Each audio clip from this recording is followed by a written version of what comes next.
आज हम बात करेंगे एक ग्रीक फ़िलासफ़र के बारे में जिनका नाम है पार्मेनिडेस।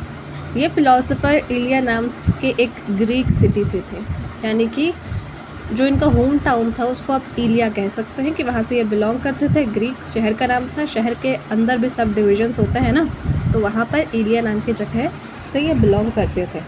उन्होंने एक यूनिक सोच थी कि जो बदलाव होता है ना, यानी कि चेंजेस, वो सिर्फ़ एक इल्यूज़न है। इल्यूज़न मतलब हमारे मन का वहम या फिर ऐसी चीज़ जो हमने अपने मन में ही सिर्फ इमेजिन की हो, वो उसको इल्यूजन कहते हैं। बल्कि रियलिटी एक ही है और रियलिटी यानी सच्चाई, असल दुनिया कभी नहीं बदलती। तो अगर आपको एक लाइन में याद रखना हो तो आप ऐसे याद रख सकते हैं, जैसे अभी तक हमने इतना पढ़ा अबाउट डिफरेंट फ़िलासफ़र्स। तो जैसे थेल्स ने कहा था कि पानी ही सब कुछ है, मेन आइडियोलॉजी मैं कह रही हूँ, उसके आगे और भी कुछ पॉइंट्स थे, लेकिन जो मेन थेल्स ने ये कहा। एनेक्सिमांडर ने कहा कि एप्रियन जैसा कोई कॉन्सेप्ट है जहाँ इनफाइनाइट, जो एक इनफाइनाइट टर्म है और दुनिया वहीं से आती है वहीं चली जाती है, क्रिएट वहीं होती है, फिर बाद में ख़त्म होकर भी वहीं चली जाती है। फिर उसके बाद एनेक्सिमेंस ने क्या कहा कि एयर आपका एक स्पिरिचुअल एलिमेंट भी है और एयर के वजह से ही दुनिया की क्रिएशन हुई।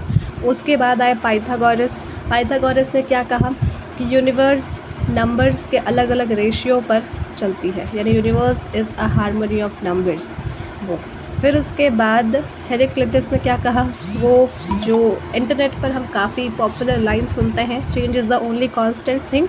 अब उसके बाद नेक्स्ट आ रहे हैं पार्मेनिडेस। तो इन्होंने क्या कहा कि जो भी चेंजेस हैं वो इल्यूज़न है, रियलिटी ही सच्ची है और वो कभी नहीं बदलती। तो अभी ये जस्ट अपोजिट है पिछले वाला का, तो इसमें कंफ्यूज नहीं होना है, बस याद रखना है। आपको एक तरीका भी मिल गया कि हेराक्लिटस एंड पार्मेनिडेस आपस में अपोजिट बातचीत कर रहे हैं या उनकी फ़िलासफ़ी एक दूसरे से बिल्कुल अपोजिट है, ऐसे भी आप याद कर सकते हैं। जैसे उन्होंने 3 आइडियाज़ दिए।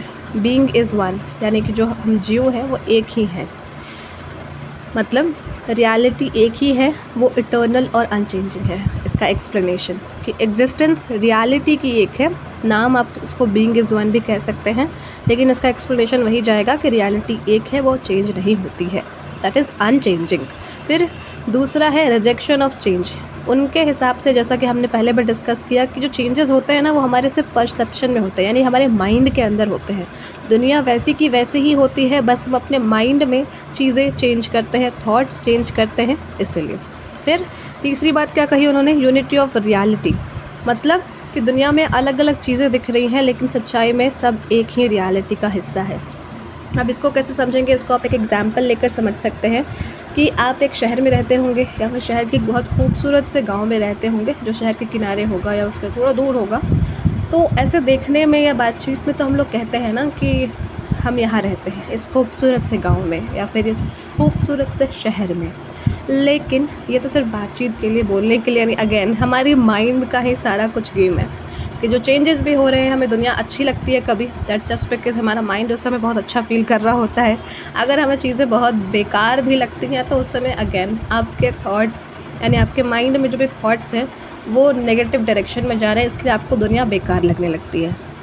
ऐसा तो जो भी चेंजेस हो रहे हैं कहाँ हो रहे हैं, माइंड के लेवल पे हो रहे हैं। और ये जो जगह है, ये जगह बस आपस में बटी हुई है लिखने के लिए कि इस जगह का नाम ये है, इस शहर का नाम ये है, इस गांव का नाम ये है, लेकिन अगर असल में देखा जाए तो ये सारी जगह वही है ना जहाँ पर इंसान रहते हैं। और इंसान कहाँ रहते हैं, दुनिया में। तो इसलिए थर्ड पॉइंट आई थिंक आपको अब समझ में आ गया होगा कि यूनिटी ऑफ रियलिटी, कि चाहे आप गाँव कहें, शहर कहें या कोई भी ज़िला कहें, वो बस कहने की बातें हैं कि हाँ हमने कहने के लिए नाम दे दिए हैं, लेकिन हर जगह कौन रह रहे हैं, इंसान रह रहे हैं या फिर जीव जंतु रह रहे हैं।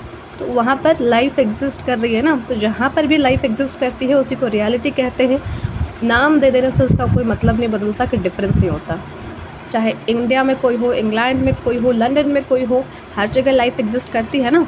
तो इसलिए हर जगह की रियलिटी सेम है। क्यों? क्योंकि लोग एग्जिस्ट करते हैं और लोग एग्जिस्ट करते हैं तो लाइफ एग्जिस्ट करती है, और भी साथ में लिविंग बीइंग्स होते हैं वो भी एग्जिस्ट करते हैं। तो रियलिटी कहीं ना कहीं एक तरह की होती है हर जगह।